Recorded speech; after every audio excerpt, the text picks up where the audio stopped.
GST आपको फटाफट rewind हो जाए, इस सीरीज में जो हम वीडियो बना रहे हैं उसका अगला टॉपिक है सप्लाई। सप्लाई टॉपिक काफी बड़ा है और काफी इंपॉर्टेंट है और एग्जाम्स के दौरान इसको एक बार तो गो थ्रू करके जाना ही चाहिए। यदि सप्लाई चैप्टर को मैं ऐसे अंडरलाइन करके पढ़ाऊंगा ना तो देखो भैया ये करीबन 40 से ऊपर पेजेस का है और रेगुलर क्लासेस में हम लोग इसको अप्रोक्सीमेटली 12 आवर्स में हैंडल करते हैं। तो यहां पे मैं ऐसा कुछ नहीं करने जा रहा, यहां पे मैं इस फाइल को यूज भी नहीं करने जा रहा, स्क्रीन को टच ही ना करूं। मैं यहां पे आपको फटाफट दिल से दिल तक पहुंचाऊंगा व्हाट डज सप्लाई मीन। तो भैया सप्लाई जो है हमारे जीएसटी का टैक्सेबल इवेंट है, यानी जैसी सप्लाई होगी वैसे जीएसटी लगेगा। परंतु सप्लाई मतलब क्या, तो सेक्शन 7 में सप्लाई की कोई एग्जॉस्टिव डेफिनेशन नहीं दी हुई है, ऐसा कहीं नहीं दिया हुआ है सप्लाई मीन्स। रेदर एक इंक्लूसिव डेफिनेशन दी हुई है सेक्शन 7 में और उसमें बोला हुआ है सप्लाई इंक्लूड्स। तो पूरा जीएसटी का दारोमदार है सप्लाई के ऊपर और सप्लाई की एक इंक्लूसिव डेफिनेशन है कि सप्लाई में क्या क्या आता है। सेक्शन 7 के 4 सब डिवीजन है, 7.1, 7.1A, 7.2, 7.3। 7.1 में बताया हुआ है सप्लाई इंक्लूड्स, 7.2 में बताया हुआ है supply does not include, supply में क्या क्या नहीं आते। तो 1 और 2 मिला के व्हाट इज सप्लाई की डेफिनेशन याद हो जाती है। 7.1 में क्या दिया हुआ है, सप्लाई इंक्लूड्स, और 7.2 में दिया हुआ है सप्लाई डज नॉट इंक्लूड। 7.3 तो बकवास है, कोई काम का नहीं है, क्या दिया हुआ मैं आपको लास्ट में बता दूंगा, एक लाइन का है। और 7.1A में एक विचित्र बात बताई हुई है कि यदि आपका ट्रांजेक्शन सप्लाई है तो सप्लाई ऑफ गुड्स है कि सप्लाई ऑफ सर्विस है।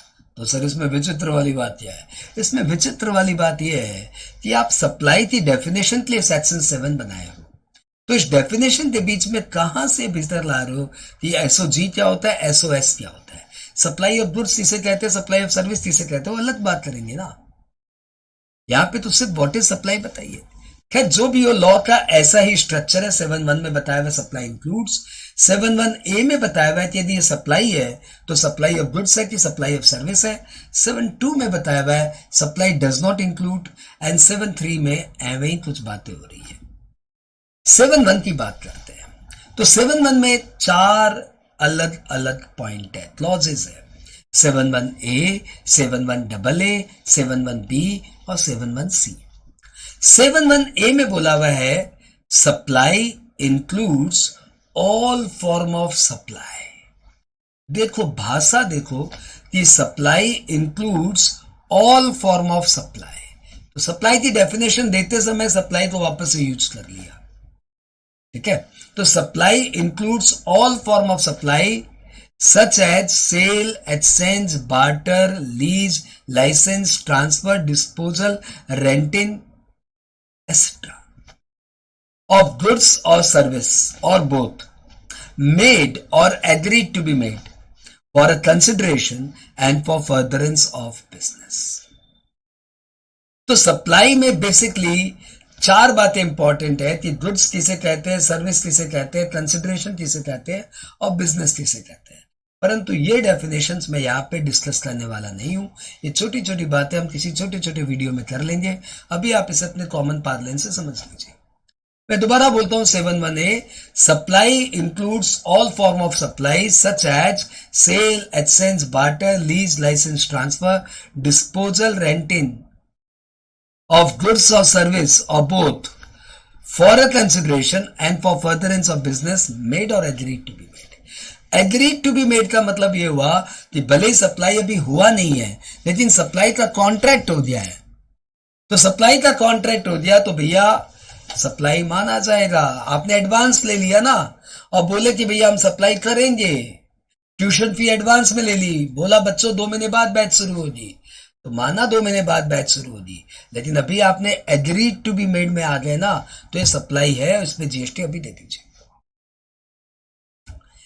7.1A के बाद 7.1AA में दिया हुआ है कुछ ऐसी बात आपको समझ में आ जाए, कोई क्लॉज बीच में आता है तभी तो ऐसे आता है 71AA।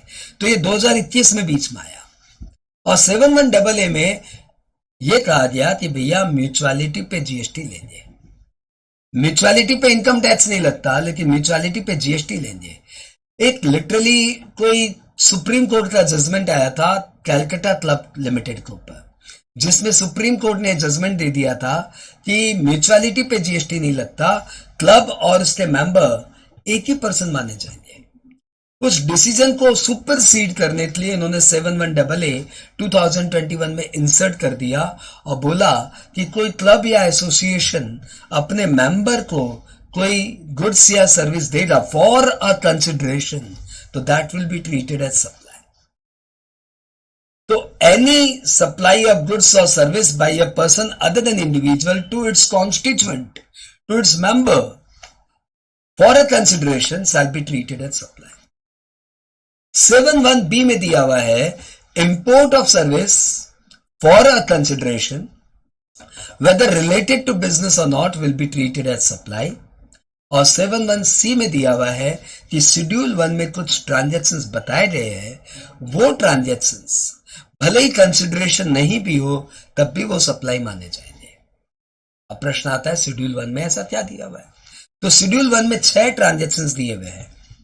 पहला, सुनते जाइए। पहला, एक प्रिंसिपल अपने पक्का आड़तिया को कोई गुड्स भिजवाता है फॉर फर्दर सेल, तो that will be treated as supply, भले वो कंसिडरेशन ले या न ले। आपके दिमाग में आया प्रिंसिपल अपने पक्का आड़तिया को गुड्स भिजवाता है, तो व्हाट डज पक्का आड़तिया मीन? तो पक्का आड़तिया is the agent which supplying goods in its own name without disclosing the name of the principal.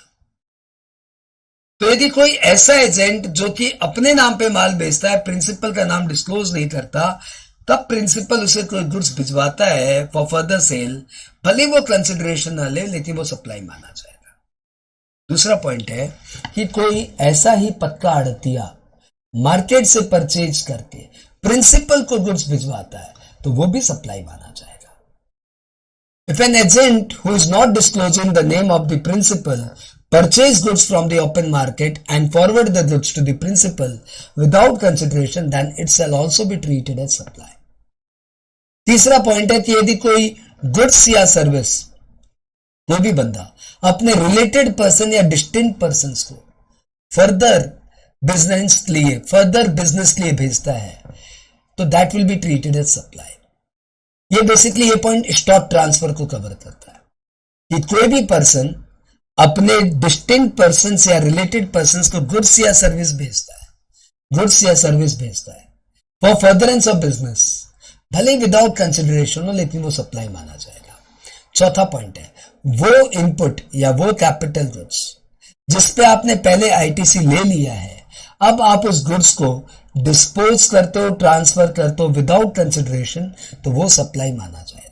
देखो हिसाब से इसको मठार के पढ़ाने के लिए ना हर पॉइंट के पीछे लॉजिक बतानी पड़ती है और हर पॉइंट का एग्जांपल्स दे दे के समझाना पड़ता है, परंतु ये तो फास्ट रिकैप है, तो इसमें ना तो मैं लॉजिक डिस्कस कर रहा हूं ना ही एग्जांपल। आई अज्यूम कि आपको आता है, बस ये रिकैप चल रहा है। पॉइंट नंबर नेक्स्ट में दिया हुआ है कि कोई भी एम्प्लॉयर अपने एम्प्लॉय को 50,000 से ऊपर का गिफ्ट देता है साल में, तो भैया वो 50,000 से ऊपर का gift will be treated as supply total. 60,000 का गिफ्ट दे दिया तो हमारे इंस्टीट्यूट ने ऐसा सम सॉल्व किया है कि पूरे 60,000 को हम गिफ्ट मानेंगे, सप्लाई मानेंगे। लास्ट पॉइंट है कि कोई इंपोर्ट ऑफ सर्विस किसी रिलेटेड या डिस्टिंक्ट पर्सन से करते हैं फॉर फर्दरेंस ऑफ बिजनेस, तो that will be treated as supply. Import of service from a related person और distinct persons for furtherance of business will be treated as supply. Related person की definition यहां पे discuss नहीं करके हम लोग separately discuss करेंगे। तो 71A में क्या दिया हुआ था? 71AA में म्यूचुअलिटी और 71B में import of service for furtherance of business, import of service for a consideration whether related to furtherance of business, और 71C में दिया हुआ था शेड्यूल 1 के 6 ट्रांजैक्शंस जिसमें कंसिडरेशन ना भी लो तब भी वो सप्लाई माना जाता है। अब आ जाइए 71A पे भूल जाइए। 72 में 9 ट्रांजैक्शंस दिए हुए हैं 9, यस 9 ट्रांजेक्शन ऐसे दिए हुए हैं जिसको हम लोग सप्लाई नहीं मानते. Supply does not include these 9 transaction. Number 1, actionable claim के कोई भी ट्रांजेक्शन सप्लाई नहीं है other than lottery bet in gambling. Lottery bet in gambling भी एक्शनेबल क्लेम है, लेकिन लॉटरी बेट इन गैम्बलिंग के ट्रांजेक्शंस तो सप्लाई माने जाते हैं, लेकिन इसको छोड़ के और कोई एक्शनेबल क्लेम है like arrear rent, like unsecured debt, like कोई भी एक्शन जिसके अगेंस्ट में आप सिविल प्ली ले सकते हो, तो वो सारे ट्रांजेक्शंस सप्लाई नहीं माने जाएंगे. तो एक बैंक यदि अपना अनसिक्योर्ड डेट किसी सिक्योरिटाइजेशन ट्रस्ट को भेज देता है तो सप्लाई नहीं माना जाएगा. नंबर 2, एमपी या एमएलए की सर्विस को सप्लाई नहीं मानते, यानी member of parliament, member of legislative assembly, member of local authority, member of panchayat की सर्विस को सप्लाई नहीं मानते. तीसरा, एम्प्लॉय अपने एम्प्लॉयर को कोई सर्विस दे तो उसको सप्लाई नहीं मानते. चौथा, कोर्ट या ट्रिब्यूनल की सर्विस को सप्लाई नहीं मानते. कोर्ट या ट्रिब्यूनल की सर्विस को सप्लाई नहीं मानते. पांचवा, कोई इमूवेबल प्रॉपर्टी का ट्रांजैक्शंस यदि कंप्लीशन सर्टिफिकेट होने के बाद होता है, यानी the transaction is entered into where the entire payment is made after completion certificate, तो भैया ये ट्रांजैक्शन सप्लाई नहीं माना जाता. छठा, फ्यूनरल, क्रिमेटोरियम, मॉर्चरी या डेड बॉडी ट्रांसपोर्ट, शमशान घर की सर्विस, कब्रिस्तान की सर्विस या मुर्दा घर की सर्विस या डेड बॉडी ट्रांसपोर्टेशन की सर्विस को सप्लाई नहीं मानते.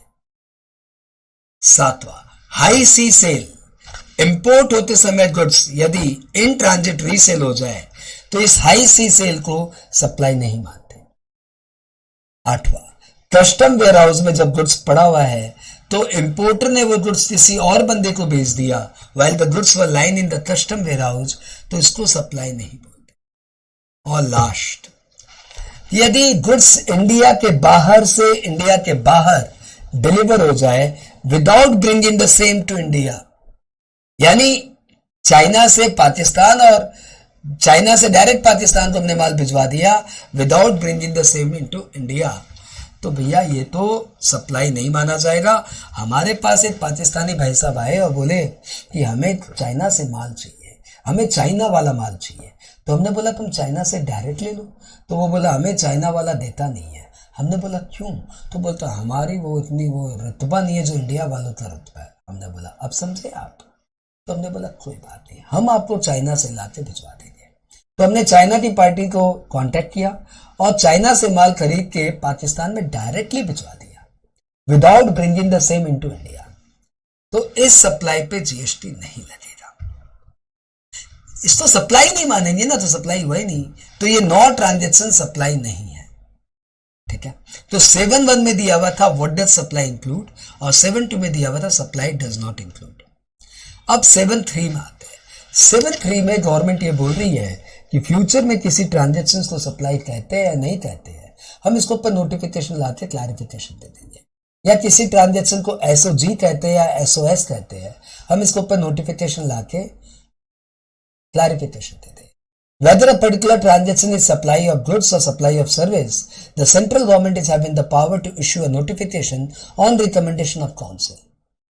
तो वो 7.3 में सेंट्रल गवर्नमेंट के पास वो पावर है. 7.1A में ये बताया हुआ है कि कौन सा ट्रांजेक्शन सप्लाई माना जाएगा, जो ट्रांजेक्शन सप्लाई माना जाएगा वो एसओजी है कि एसओएस है, यानी सप्लाई ऑफ गुड्स है कि सप्लाई ऑफ सर्विस है. ये सब बातें कहाँ की हुई है 7.1A में.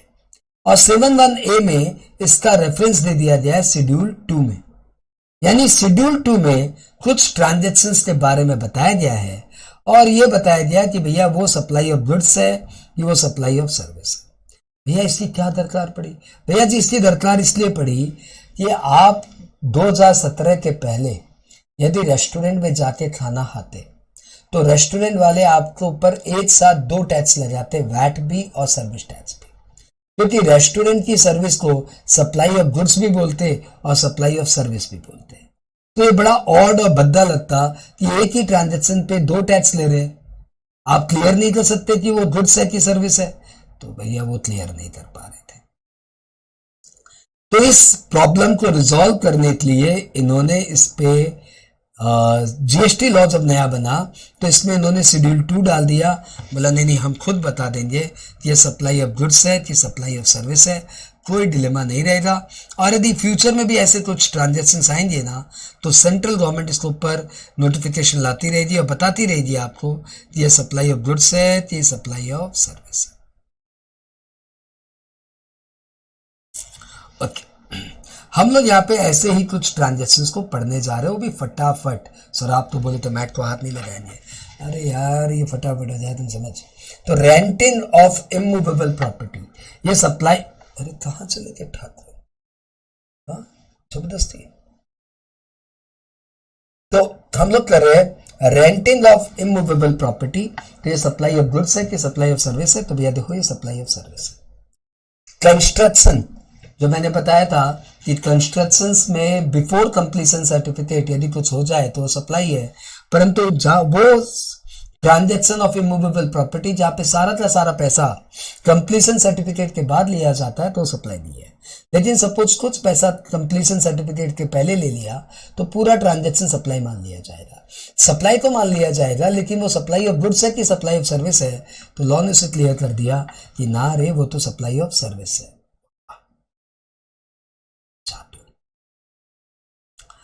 अगला पॉइंट आता है टेम्परेरी ट्रांसफर ऑफ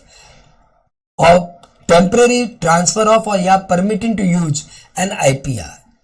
तो आप आईपीआर बेच नहीं रहे हो, आप आईपीआर को यूज करने का राइट दे रहे हो, वो भी टेम्परेरी। तो भैया जी ये तो सर्विस है।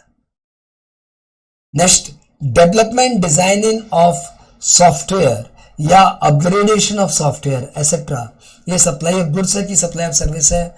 तो आप तो सॉफ्टवेयर किसी के लिए डेवलप कर रहे हो, तो ये तो सप्लाई ऑफ सर्विस है। एग्रीइंग टू डू समथिंग और refrain from doing something tolerance service, ये क्या है? सप्लाई ऑफ गुड्स है कि सप्लाई ऑफ सर्विस है? तो ये सप्लाई ऑफ सर्विस। तो आप किसी को एग्रीमेंट कर रहे हो, किसी के साथ एग्री कर रहे हो कि भाई हम आपके लिए ये करेंगे या नहीं करेंगे, तो ऐसा एग्रीमेंट करना ही अपने आप में सर्विस है। Transfer of title of goods, तो भैया ये तो सप्लाई ऑफ गुड्स है। ट्रांसफर ऑफ गुड्स और ऑफ राइट ऑफ गुड्स और of undivided share without transfer of title दे रहा हूं, मतलब आप गुड्स तो दे दिए लेकिन उसकी टाइटल नहीं दे रहे हो। मतलब ओनरशिप मेरे पास है, मैं तुम्हें खाली गुड्स दे रहा हूं, मैं तुम्हें राइट टू यूज दे रहा हूं, तो भैया ये सब सप्लाई ऑफ सर्विस माना जाएगा।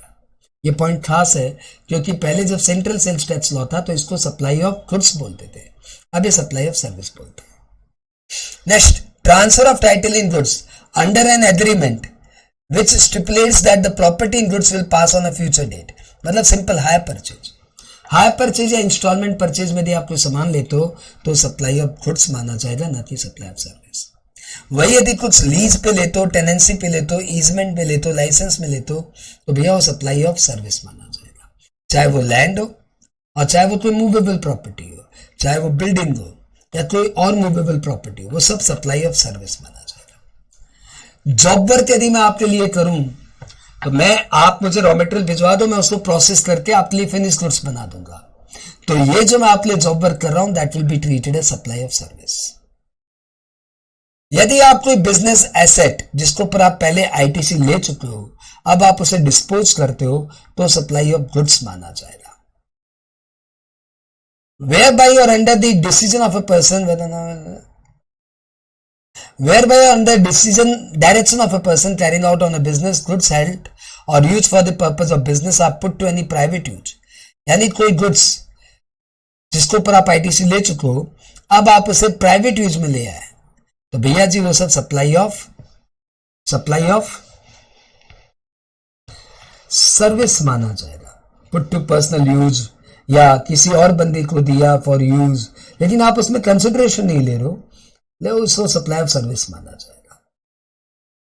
Where any goods or forming part of the business asset of a taxable are sold by any other person, मेरा गुड्स कोई और पर्सन बेच रहा है, जैसे मैंने प्रॉपर्टी बैंक में मॉर्गेज की थी, मैं चुका नहीं पाया तो बैंक ने मेरी प्रॉपर्टी बेच दी, तो ये भी माना जाएगा supply of goods.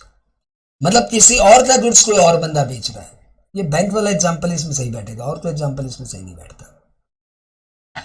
Next, transfer as a going concern is a supply of goods और the business is carried on by a personal representative who is deemed to be a taxable person. भैया ये सब goods की category में आएगा। Restaurant service इसके ऊपर ये लेके डिबेट था, तो भैया अब लॉ ने क्लियर कर दिया, restaurant service is a supply of service. तो इस तरीके से, और ये पॉइंट भी बहुत खास है, supply of goods by an unincorporated association to its member will be treated as supply of goods. यानी कोई अनइनकॉर्पोरेटेड एसोसिएशन अपने मेंबर को गुड्स दे तो सप्लाई ऑफ गुड्स, और सर्विस दे तो सप्लाई ऑफ सर्विस। इस तरीके से आपने 7(1)(a) किया, 7(1) किया, 7(1)(a) किया, 7(2) किया। इतना फास्ट करा रहा हूं तब भी 21 मिनट तो ऑलरेडी हो चुके हैं। अब अपने कर रहे हैं 7(3). 7(3) तो यार ऐवे ही है, कुछ काम का नहीं। बोलो तो छोड़ दो, और बोलो तो एक बार एक नजर देख लो। तो तुमने बोला नहीं सर एक नजर तो दिखाई दो, तो ये लो एक नजर, तो काम का नहीं है। Power of government. The government, on the recommendation of the council, specify the transaction that are to be treated as supply of service or supply of goods. यानी फ्यूचर में भी कोई ऐसा डिबेट आया कि ये particular transaction supply of goods है कि सप्लाई ऑफ सर्विस है, तो गवर्नमेंट काउंसिल के रिकमेंडेशन पे नोटिफिकेशन ला देगा। बस गवर्नमेंट ने अपने पास एक पावर रिजर्व कर लिया। तो ये भी कोई सप्लाई की डेफिनेशन नहीं है। सप्लाई की डेफिनेशन 7(1) और 7(2) में दिया हुआ था। 7(1) it include, 7(2) it does not include. इन सबको कोडिंग्स के साथ कराने में थोड़ी सी टाइम लग जाती, और ये वीडियो में फास्ट बनाना था तो हमने फटाफट बना दिया। फिर भी आपकी सुविधा के लिए एक टैक्स म्यूजिक के थ्रू मैं आपको इसको थोड़ा सा और याद करा देता हूं। टैक्स म्यूजिक गाने की धुन बड़ी पॉपुलर है, धुन है होठों से छू लो तुम मेरा गीत अमर कर दो। होठों से छू लो तुम मेरा गीत अमर कर दो। ओके, इतना ही है। शुरू करते हैं। गुड्स इधर उधर भेजो तो मानेंगे सप्लाई। तो सप्लाई मतलब सेल नहीं, गुड्स का मूवमेंट भी होगा तो सप्लाई माना जा सकता है। गुड्स इधर उधर भेजो तो मानेंगे सप्लाई। पैसे तुम लो ना लो तो मानेंगे सप्लाई। क्योंकि लो भैया पुराने लॉ से आ रहे हैं जीएसटी लॉ में। पुराने लॉ में सेल ही था, तो लोग यहां पे सप्लाई का मतलब सेल से कंपेयर करते हैं कि सेल ऑफ गुड्स हुआ या सेल ऑफ सर्विस हुआ तो उसको सप्लाई मान लेंगे। तो मैंने पहले लाइन में ये बताया कि सेल और सप्लाई टोटली डिफरेंट है। गुड्स इधर से उधर मूवमेंट होना सेल नहीं होता, लेकिन वो सप्लाई हो सकता है।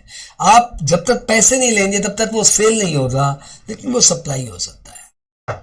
गुड्स इधर उधर भेजो तो मानेंगे सप्लाई।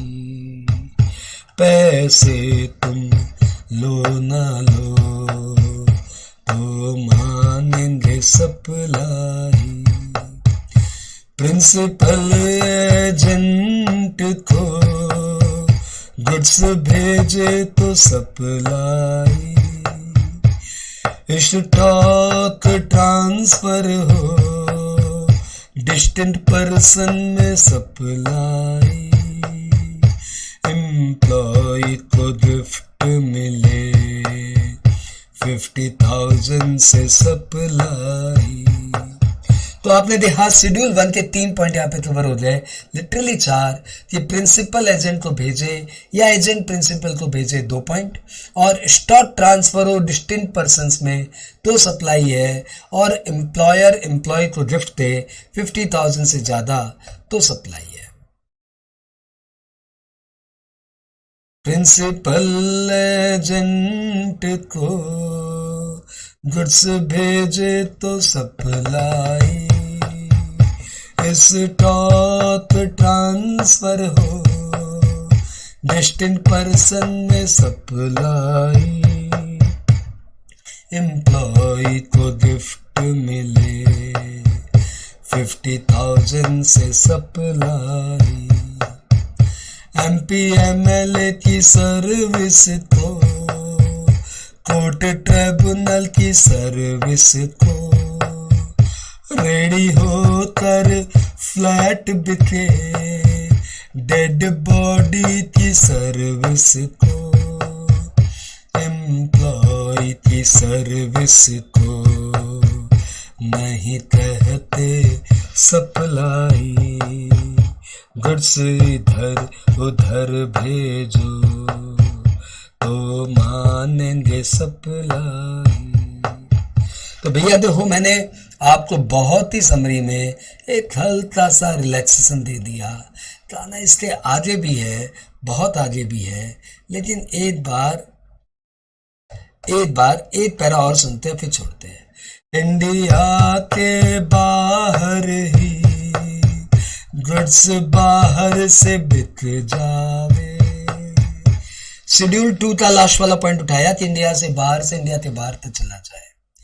हाई सी ट्रांजैक्शन हो, वेयर हाउस से बिक जावे, एक्शनेबल क्लेम को नहीं कहते सप्लाई, गुड्स इधर उधर भेजो तो मानेंगे सप्लाई। अब इंपोर्ट की बात उठा रहा हूं कि क्या इंपोर्ट में क्या लफड़ा है वो बताइए आप।